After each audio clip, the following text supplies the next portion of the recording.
सिंध जी नाले वारी रूहानी शख्सियत कंबर जी दरगाह हुसैनाबाद जो गादी नशीन सैयद ग़ुलाम हुसैन शाह बुखारी कराची जी एक निजी अस्पताल में कुछ अरसे ताईं इलाज हेठ रहण बैदि लाडाणो करे वियो। सैयद ग़ुलाम हुसैन शाह बुखारी पंहिंजनि मुरीदनि तोड़े सिंध में साईं हुसैन शाह कंबर वारो तौर मशहूर हुयो। साईं हुसैन शाह कुछ अरसो अॻु मुरीदनि जे हिक इज्तिमा खे ख़िताब कंदे पंहिंजे मौत जी अॻकथी कई हुई ऐं चयो हो त अखड़ी बूटियां त मुझे जनाज़े में शामिल थिजो।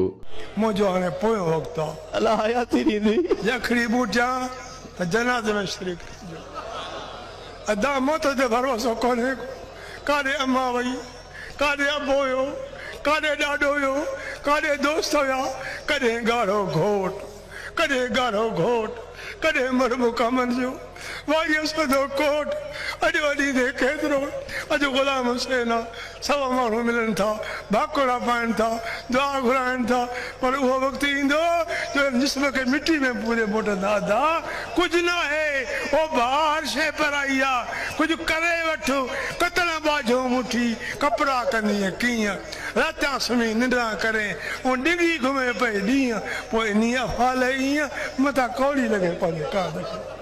रोई रोई मिठी रब खे राज़ी कयो, वक़्तु भरिजी आयो आहे। साईं हुसैन शाह जे मुतक़दनि में शहीद बेनज़ीर भुट्टो समेत सवें सियासतदान कामोरा ऐं सिंध बलूचिस्तान तोड़े पंजाब जा लखे माण्हू भी शामिल हुआ।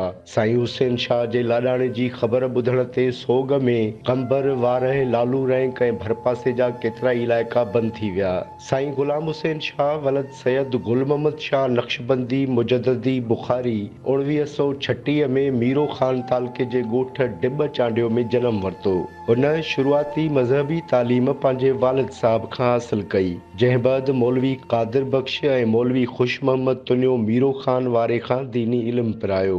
साईं हुसैन शाह शुरूआती तालीम प्राइमरी स्कूल डिब चांडियो में उस्ताद ग़ुलाम मोहम्मद चांडियो ऐं अली गोहर मस्तोई खां हासिल कई। साईं हुसैन शाह रूहानी तालीम हमादुल अक्का हालेजवी वटि पिराई।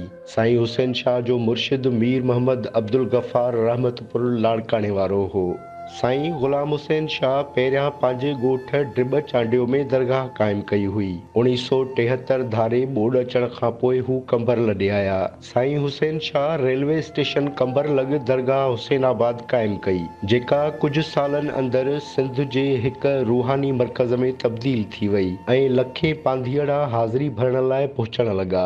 साईं हुसैन शाह पंहिंजे पुठियां लखे अक़ीदतमंद ऐं मुरीद सोगवार छॾिया आहिनि, जेके मुर्शिद जे विछोड़े ते हिंजूं हारींदे नज़र अची रहिया आहिनि।